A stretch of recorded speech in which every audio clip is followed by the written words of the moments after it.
Welcome to The Ripple Effect with Soria, where we discuss personal development, the entrepreneurial journey, and impact. Here is your host, Armando Soria. What's going on, everyone? Welcome back to The Ripple Effect with Soria. I'm your host, Armando, and today we have a very special guest that's going to bring absolute value to you personally as well as your business. With me today, we have an author, a speaker, and a consultant, Miss Ricelli Mordecai. Ricelli, how are you? I'm doing great. I'm so excited to be here. This is so exciting, especially because every time I think about you, I think about the Monterey Bay and this most amazing French bakery in Monterey. It's just Beclair. And you know where it is, Beclair? It's in, what is the name? The butterfly town. Pacific Grove. Yes. Yeah. So I'll wait for me to remember that I shouldn't be eating pastries, but yeah. Ricelli, could you, for those of us who may not be familiar with you, would you mind just giving us a brief introduction to Ricelli Mordecai? Yes, Ricelli Mordecai, you guys. I have been in sales forever, since before I knew that what I was doing was sales. I opened my first business when I was 17 years old in Rio de Janeiro, Brazil. Moved to the States after college. I've been here for over half of my life, and what a journey it has been. My goal in life, when people are like, oh my gosh, what are you up to? And that's why we kind of created this title of empowerment coach. My goal and my purpose in life is to help people in business to become the best version of themselves by understanding who they are, their personality type, their emotional fuel, which is what I call the substance that produces a drive within an individual to enhance your levels of satisfaction and performance, and taking that into every aspect of one's lives so that they can be better business owners, better spouses, better parents, better, members of their community, and really make a difference in their lives and in the lives of others around them. No, that's awesome. And with that being said, I love your approach to the personality types. And, you have this wonderful way of explaining personalities, and can you elaborate on the personalities and the dogs? Gosh, yes, I can. I love this stuff. There are thousands of personality assessments out there. And something that I believe about personality assessments is, number one, tests are only as good as the answers that you give it. Number one. Number two, people usually answer those tests based off how they feel at a particular moment, or how they want people to perceive them, which is quite dangerous. And number three, when you meet somebody, you really don't have an opportunity to give them 1,000 questionnaire, 1,000 questions questionnaire to figure out who they are, to know how to communicate with them. So this one is based off of 4 dog breeds, and each of these dog breeds is very unique in their energy and some of their common behaviors, but in how they make you feel when you're in the presence of each one of them. And that's the Doberman, the German Shepherd, the Labrador, and the Saint Bernard. And we talk about them and in a way that helps people to see that if they're not one, they obviously have to have the other in them, because some of those have the opposite of energy. So the German Shepherd's the opposite of the energy of the Labrador, because the Labrador is high energy all over the place, and the German Shepherd is more steady and focused. The Doberman is more intense and aggressive, and the Saint Bernard is more soft and calm, right? So understanding that, one would understand the energy that people see in them when they enter a room. They will be able to understand what fuels them, because the fuel comes with the personality type and that substance that will help them to do better. And when they understand that in others, they become, for lack of better words, the only fuel station in town that has what people need to live their best lives. And so transitioning or taking on the different personality as I evolve as a business owner, right? As I evolve as an entrepreneur, as a leader, all of a sudden you're like, holy shit, I know this much. But it's inspiring. It's not defeating, right? It's inspiring and it's motivating, because it's like, well, we did this, with this much knowledge, now imagine what we could do when we Imagine. crack it open. The one thing that really stood out to me about your work is you say, maintaining that realistic expectation. You know, I find that very true and accurate. Now, the question that immediately popped up right now, as I'm personally overcome and still working on overcoming things like limited beliefs and scarcity mindset and a bad money mindset and all this personal development wise, deep work. How do you balance out, having large outlandish goals, right? Like dream big, right? The power of thinking big type thing, right? So that you could incorporate all the magic that's involved with that shift in mindset and reframing. So there's that side of things while still managing realistic expectations. I mean, it's almost, I mean, that's a delicate balance between the It two. is. It's tough because as a Doberman, my husband Michael keeps saying, dude, but you're a core Doberman. Where's your vision? And I'm like, my vision can only go so far when I lack the tools to accomplish that vision, right?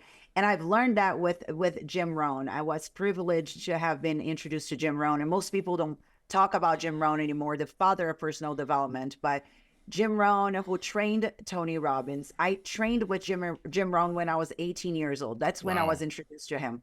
And Jim used to say, motivation, if you motivate an idiot, now you have a motivated idiot. Yep. So for me, my goal is to leave people feeling inspired. And for people to feel inspired, I believe that they need to have motivation and information, Yes. right? But different personalities receive motivation, are motivated by different things, and receive information differently. So my goal is to put those two together so that people feel inspired to do something with the message, right? Let me tell you a story. A couple of years ago, I went to a big training with my husband for one of his projects, 30,000 people, and I saw my friend Travis over there. And Travis and I had interned years before on that particular project. And I saw Travis and I'm like, so how's business? His answer reminded me of Aunt Vula from My Big Fat Greek Wedding. Oh, business is bad. Yeah. And he said, well, I'm coming here. These speakers are supposed to change my life and all that they have accomplished and all of that. And throughout the training was so bad, but so bad. I kept looking at Travis and seeing the guy like this, like he was just devastated. And at the end, I asked him, I said, so what did you think? And his answer was so sad. He said, I can't believe I even showered for this. Oh, wow.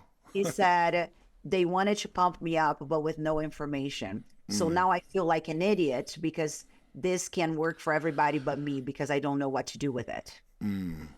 Right. So for me, when you ask like, okay, so how do you balance your visionary with the plan and with having expectations that don't exceed reality? It was not always like that because I'm very much a core Doberman and I have been a Doberman. Well, I was born a Doberman, but I can look back to even as a 3-year-old, what moved me as a 3-year-old is still what moves me right now. It's a compelling vision of the future and my emotional fuel being power, prestige, and profit.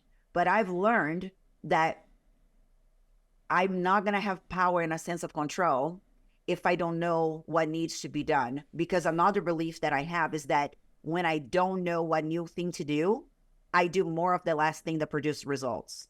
And if I don't know what that is, how am I going to scale? Yeah. Then all of a sudden, my Doberman has no control and I'm frustrated. Does that make sense? It does. Yeah. Yeah. Yeah. That's pretty good. So it sucks to be me. Yeah.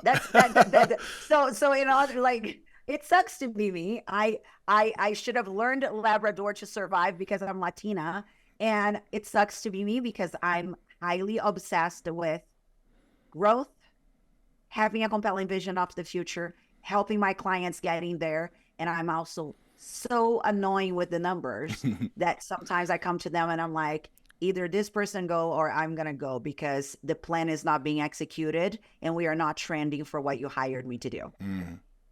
Yeah. And that's pretty amazing. That's obviously, that's a challenge, right? That's the challenge of being the Doberman and that personality type. Right. And I can't help but think about because I know I'm a Labrador. Good for you. Yeah. I wish I was you, at Well, least. And I don't even drink, so I don't have lab on demand. It's not. I don't have lab on Corona. so the problem with that is, that brings on a whole slew of its own problems, right? And it's each personality type, each dog essentially has their, their pros and their cons, right? And as a Labrador, the one, it's the people pleasing, right? It's the people pleasing. It's just wanting to just kind of go with the flow and missing out on a lot of that detail, right? And so, as I mentioned earlier in the conversation, is I know that I was born an integrator or developed into an integrator in my career. And so all of a sudden, when it came to casting a vision for the company, right, I've struggled with that. I had to do a deep dive and really reflect, and as you should, right, because it's not something to take lightly.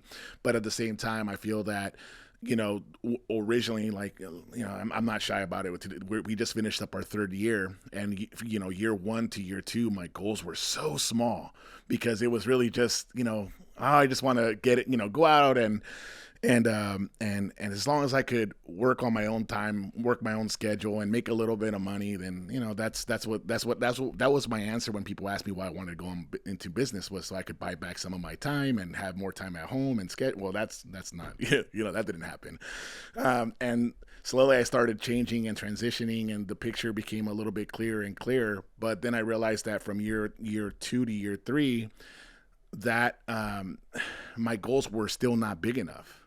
Right. I was still unable to comprehend, unlock what my potential really was, because I had all these limitations that I had put on myself just because I wanted to either please family or because of the upbringing I had or whatever it was that held me back.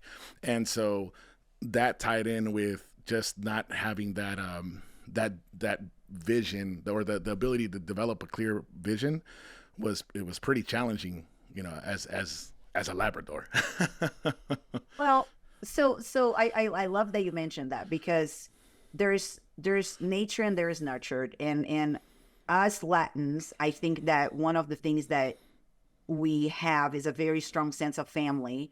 And because of our strong sense of family, that can either inspire us to become better or hold us back because of our family's limited beliefs, right?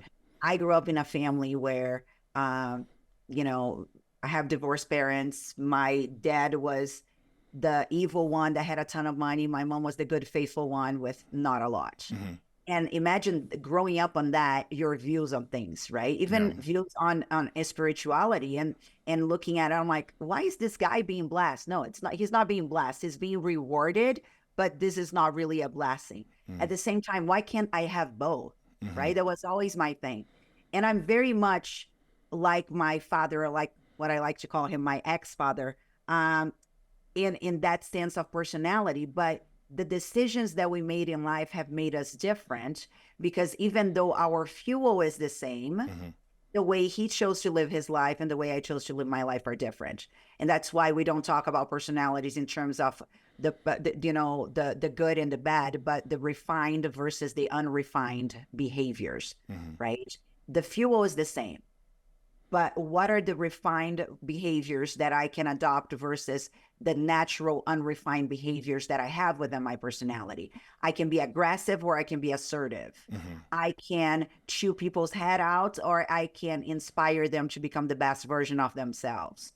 But being very clear, especially as a Doberman in 2024, I am very clear on who I am. I'm not apologetic about it. And I don't fake the St. Bernard just because the culture says that if you're not a Mother Teresa, you're not out there helping people, right? I had to make alignments and adjustments and beliefs on that too. So for me, is about making choices that will ultimately give me my fuel, because my emotional fuel is that substance that without it, I can't go anywhere.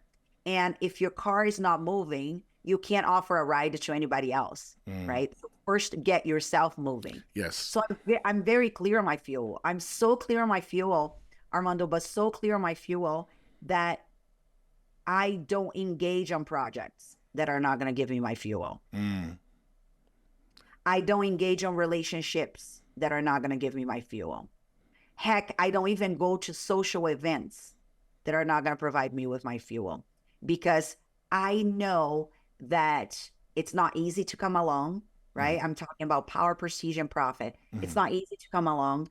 As a Doberman, I feel like my engine is similar to the Hummer car, right? We're like, you put $5 over there, you don't go down the block. So I'm constantly in need of that, because just like with a car, if I have a cross country trip and I don't plan it to refuel, I'll get stuck. And my life is a cross country trip. Our lives are a cross country trip. So we're not going to get there in one tank. And if we're not going to get there in one tank, and we don't know who we are, and we don't know what fuel we need to enhance our levels of satisfaction and performance, we will get stuck. And that's why people do get stuck. That's why you have teenagers that don't know what they want out of life. That's why you have business owners that don't know what the next steps are going to be for their business. That's why you have people that are hired today, and I suggest they get fired tomorrow, because they don't know what they want. Because the first question that we need to ask on the job is, who do I become? Right? It's not what I get. It's like, who do I become? Because who we become can never be taken away from us. That's my belief. What we get, I can lose all my money tomorrow. What I've learned, whom I have become, can never be taken away from me. And that is the only thing that I can take to the bank to reinvent myself at any given time. That's awesome. That's it. So let me ask, so how, when you come out and, cause you obviously you're a business consultant, you're out, you're I like your term is the fractional C-suite executive, right? Whatever that might be, whether it's the fractional sales management. Can you elaborate on that a little bit? Yeah, well, this came actually from a project. So the way this story went was, when I left my corporate job, where I was in charge of 403 franchisees for a restoration company and close to $1 billion in sales. I was director of sales training for that company. When I left that one franchisee of that brand called me the very next day, and he said, I have an idea. And if you help me implement this idea, you will have this program to sell to whoever you want. So he essentially came up with this idea of, if I can rent instead of hire, would I have a sales manager, right? So that's kind of how it started. An amazing restoration owner, just closed his year at $23 million last year, great friend of mine in the Midwest. And that's how we created that program, so that we could fraction what I did, because what we saw was that most restoration companies had anywhere between 1 to 3 salespeople. And through a structured process, they would not need a sales manager for more than a couple of hours a week, right? So I was that person. And then I started doing that for various restoration companies. And then I started a program where I was teaching owners or general managers to become the fraction sales managers that their team needed. That's perfect. Right? That their teams needed. And some companies saw such high value in that they consult with me, and they have brought me in as their chief revenue officer, their fraction chief revenue officer, where I come in to help them with taking the vision of the CEO and turn into tangible steps that need to be implemented for the company to hit its goals. So never thought that a girl from Brazil grew up on the wrong side of the tracks in Rio de Janeiro, divorced parents, came here as a nanny, and now chief revenue officer. Last year, I think all my clients together was over $500 million that they produced. Yeah, wow, that's amazing, and I'm sure that's been quite the journey in itself. Just from start to now, right? So grateful. Yeah, no, absolutely. So let me ask, as you come in and you take on this role, when you're going through and having this discovery period with the new client, since you're driven by fuel, or the fuel is what causes you to move, right? Is that one of the first parts of this piece, when you're working with your clients, is finding out what their fuel is, helping them discover Absolutely. what their fuel is? So, and that's so important, right? And this is across the board for all industries, all trades, all business, right? Is how would you don't got to give away all the sauce, right? But how would, what Share everything. is, where does one start to discover what their fuel is? they can read my book, but honestly, so it's really interesting because people are like, oh, is there a personality assessment I can take? Yes, go take it. But here's what I've learned about tests. They're only as good as the information you feed it. So people are notorious for taking a personality assessment and answering based off of how they feel at that moment or how they want to be perceived. So that for me is not a good indicator of personality. So throughout my training, I offer this 2-month sales boot camp that starts with 2 days live. And the first day we talk about personality, motivators, keys to success, communication techniques. And people leave that training not only knowing who they are, but knowing how to assess personalities within 60 seconds. And here's why. Because those 4 dog breeds that we talked about, the Doberman, the German Shepherd, the Labrador, and the Saint Bernard, they are very distinct in the energy that they project, right? And how one receives their presence. And we talk about the Doberman being the opposite of the Saint Bernard in energy, and the Labrador being the opposite of the German Shepherd, meaning German Shepherd is very steady. Labradors are very all over the place. I love Labradors. Right? You know how it is. Yeah. So how do we know somebody's a Labrador when they are definitely not a German Shepherd? Right? How do we know somebody's a Saint Bernard when they're definitely not a Doberman? Right? So when we start with that, we look beyond behavior because behavior can be learned. I dislike when people say like, oh, but I'm a Labrador and I'm organized. So what that makes of me, I'm like, an organized Labrador. Right. I'm part German Shepherd too. No, you can't be both. You can't be high energy and steady energy at the same time. It doesn't work. So what happens is that I'm very much a believer in improved behaviors and learning how to become your best self is starting with who you are. Right? We can only polish our cars. We can't change the car and become a different car. Right. Heavens know that us Latinos try to do that. I go to Brazil, I'm like, pretty sure that symbol should not be but you know what I mean? That's confusing. And there are some people out there that do not believe in being who they are, and they're very confusing.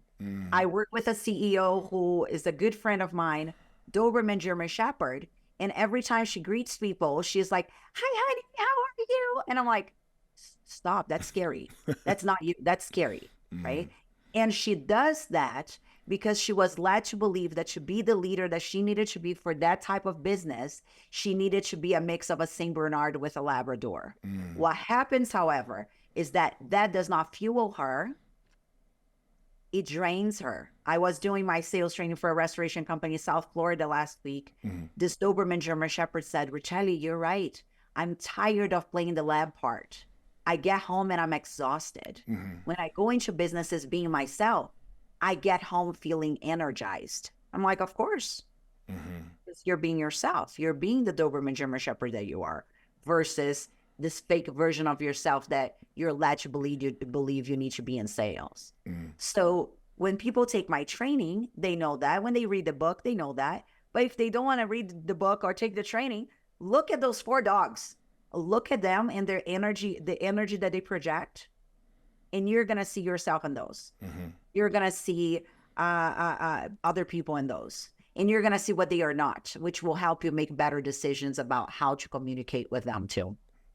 Yeah, you know what's amazing about that is, you know, you said a couple things there. Number one is when these people, whether it's a salesperson going out and networking or trying to market or drum up some business with a new relationship or referral partner or referral source, it's pretty amazing that your fuel, you know, like you're being authentically yourself. You know, there's 2 parts to that, right? It's like you're going in there and obviously you mentioned identifying someone's personality trait within 60 seconds or very quickly, right? So you're there to learn their personality so that you could best serve them.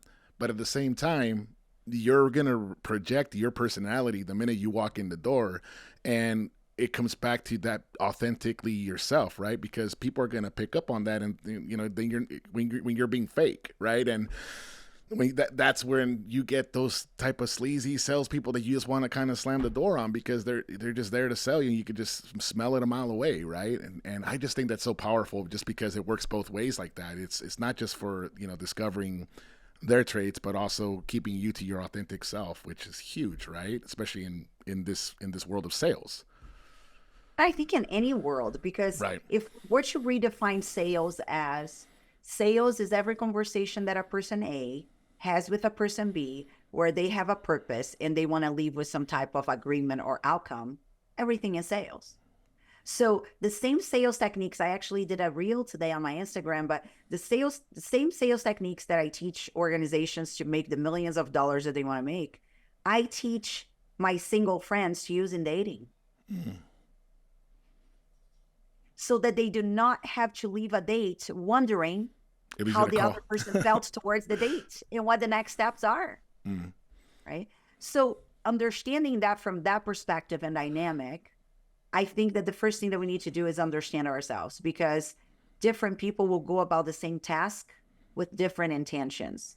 What fuels me will drain a Labrador. My Labrador brother says, dude, how can you even be you for 24 hours a day? I'm like, I don't know. And I don't even drink alcohol. So yeah, it's hard. So that's why I go to the gym every day. Honestly, that's why I work out every single day during my lunchtime, because as a Doberman, I'm so intense in energy. I live in the future. Let's talk about being crazy. I'm a visionary. Doberman visionaries, we live in the future. Yeah. Because we live in the future, we don't get to our goal. We pass through our goal while we're going after the next goal. It's crazy. I tell my German Shepherd friends that, and they're like, crazy. So you don't have a sense of completion, because German Shepherds are mission oriented. They are the strategy, the systems, the structure, and they have a sense of completion that Dobermans don't have.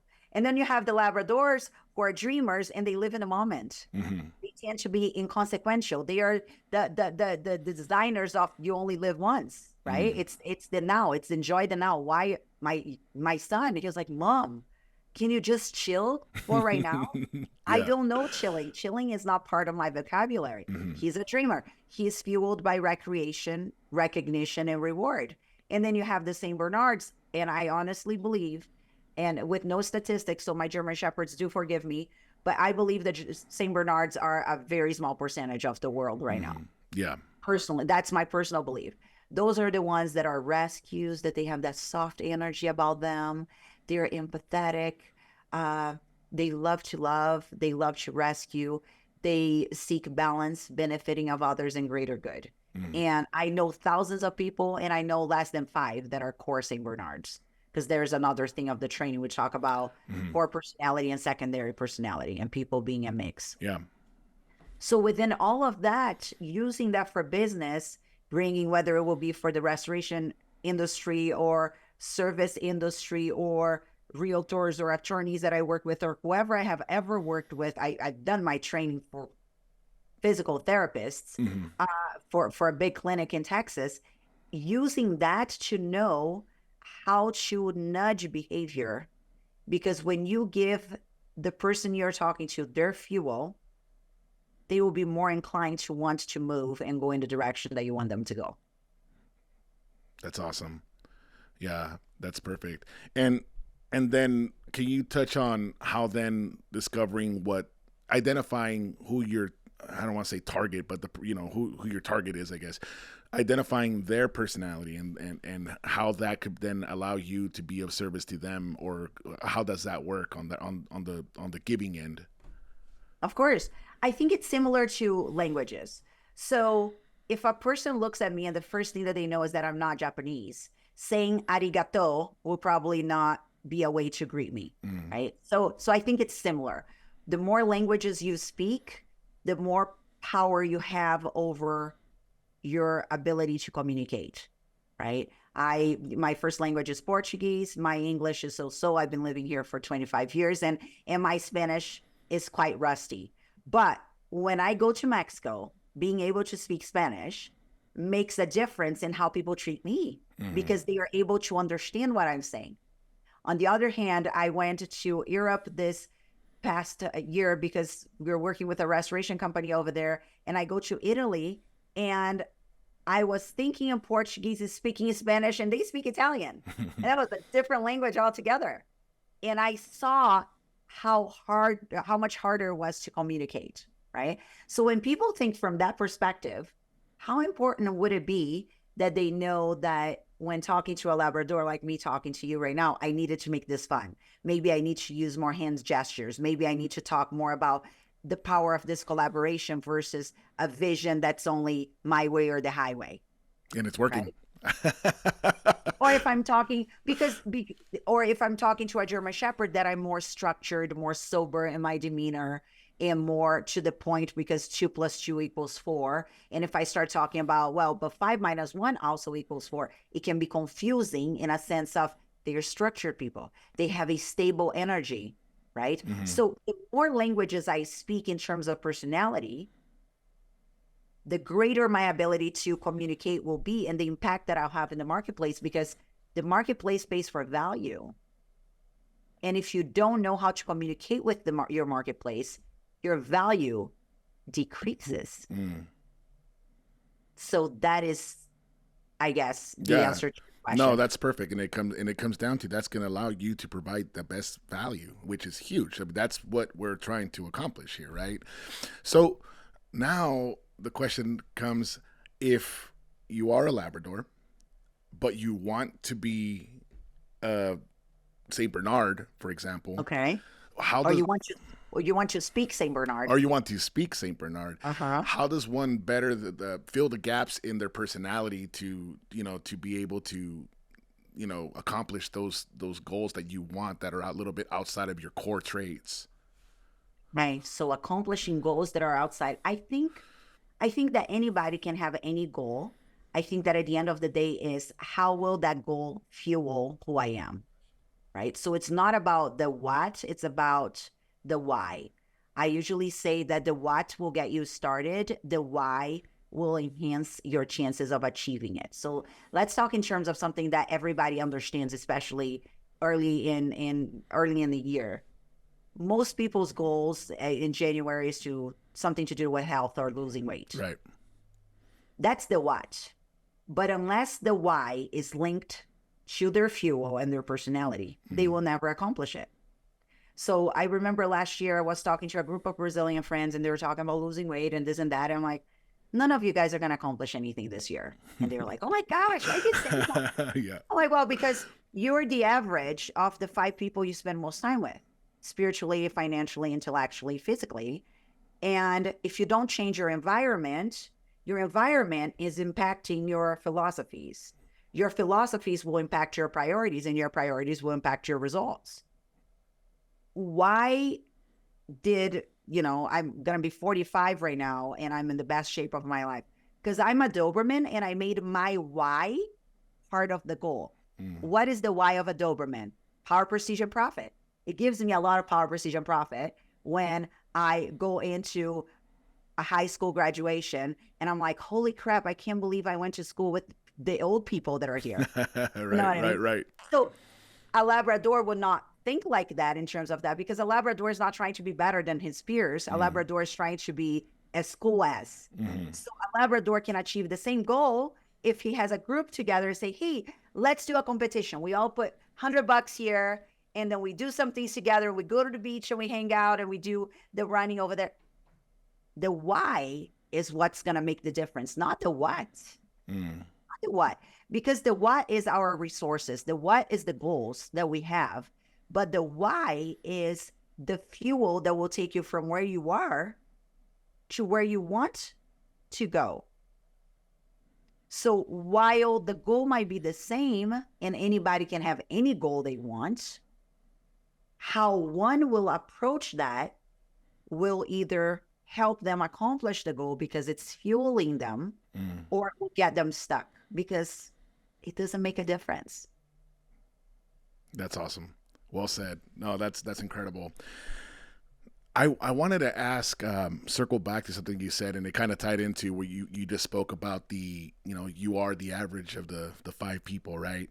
You mentioned earlier something very powerful that I think, I know personally that's something that I'm striving for, especially, just as I set goals and, go towards my career path and everything else, and personal development wise and all aspects.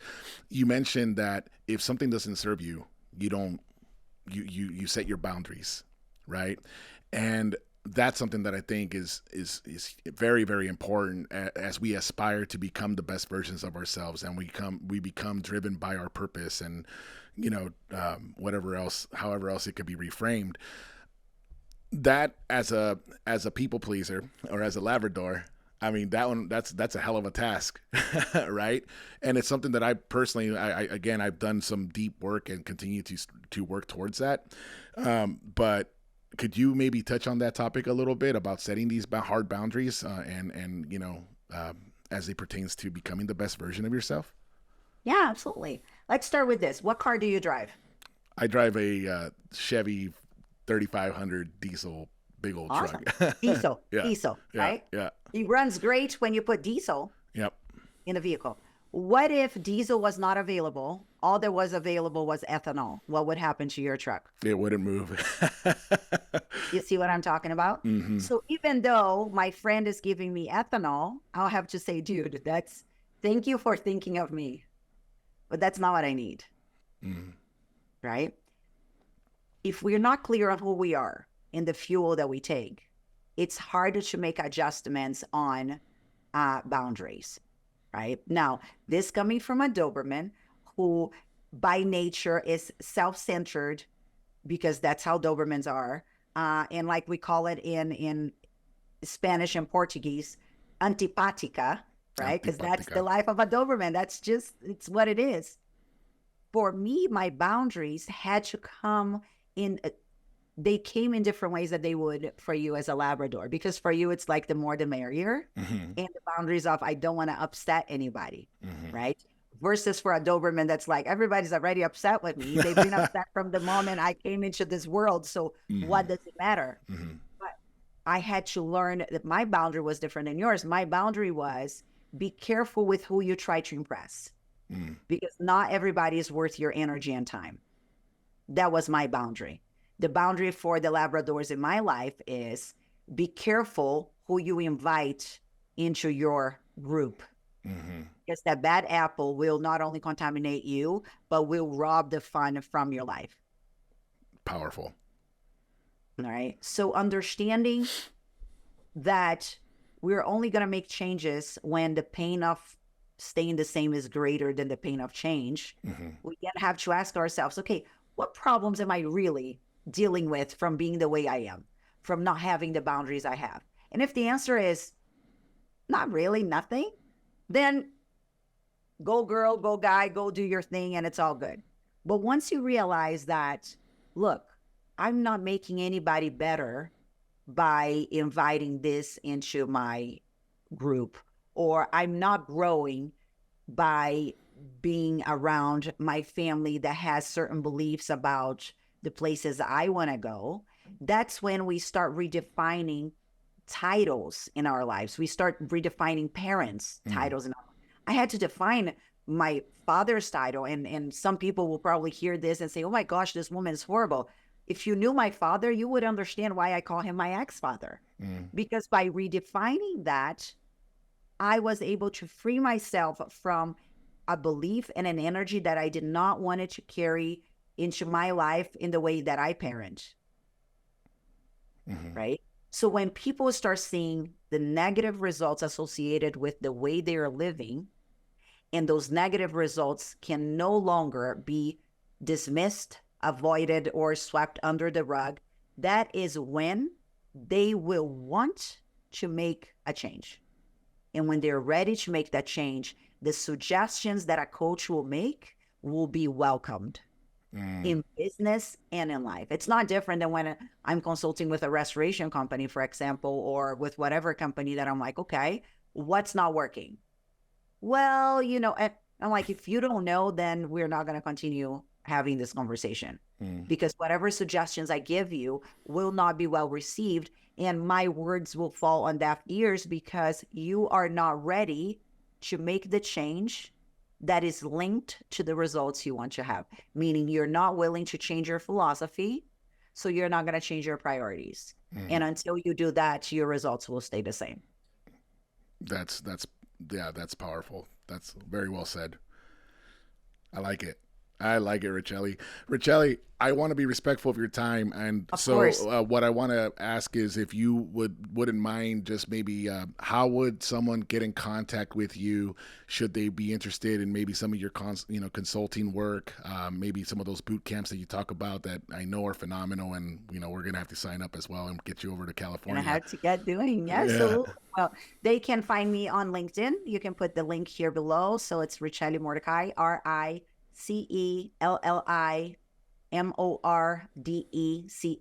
They can also find me on Instagram the same way and on Facebook.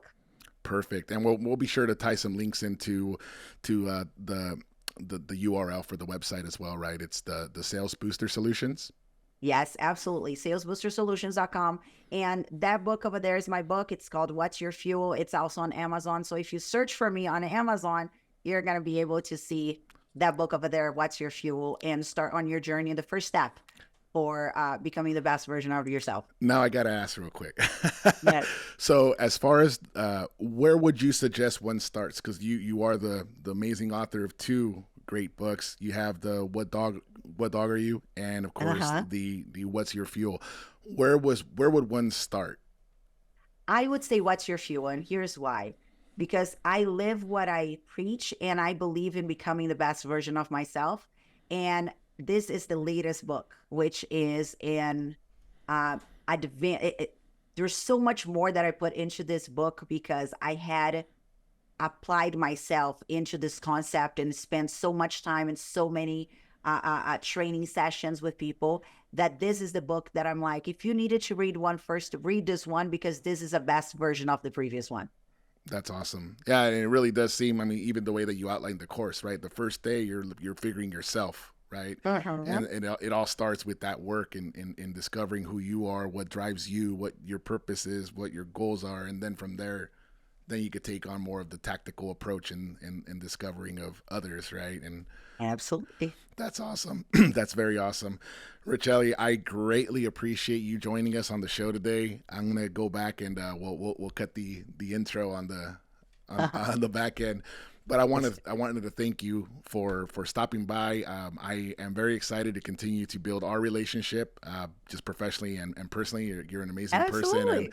person, and I'm sure we'll absolutely stay in touch. Thank you so much. Is there anything else that you want to add before we cut out? The only thing that I want to add is if it's not working, find a way to change. That's it. If it's not working in business and in life, if it's not working, find a way to change. And the best way to find a way to change is find somebody who has what you want and get their recipe. Be coachable. That's the only way you're going to make improvements in your life. That's it, 100%. Ricelli, thank you so much. Greatly appreciate you. Have a wonderful 2024. Happy New Year, and let's go get it. Yeah.